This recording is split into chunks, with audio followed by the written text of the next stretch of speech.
Hello everyone, welcome back to my channel. আজকে একটা নতুন ভিডিও নিয়ে তোমাদের সামনে এসেছি। আমার ছেলে ঘুম থেকে উঠে পড়েছে, ওকে নিয়ে এখন ওর দিদির নাচের স্কুলে যাব। তো তোমরা ভিডিওটা দেখতে থাকো। আর এখানে দেখো আমার মেয়ের নাচের ক্লাস হয়ে গেছে, ওরা সব খেলা করছে। বৃষ্টির জন্য ম্যাডাম তাড়াতাড়ি ছুটি দিয়ে দিয়েছে।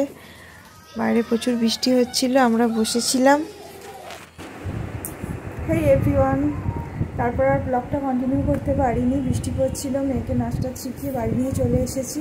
আর এখন খেয়ে দিয়ে একেবারে ওপরে চলে এসেছি ঘুমাবো বলে। আর ওইদিকে আমার মেয়েকে দেখতে পাচ্ছ, ও ওড়না নিয়ে কিছু একটা করছে, আই থিঙ্ক খেলা করছে। ওকে, চলো টাটা, bye, good night, sweet dreams. আবার দেখা হবে নতুন একটা ব্লগ নিয়ে। ততক্ষণ তোমরাও ভালো থেকো, আমিও ভালো থাকবো। Tata, good night.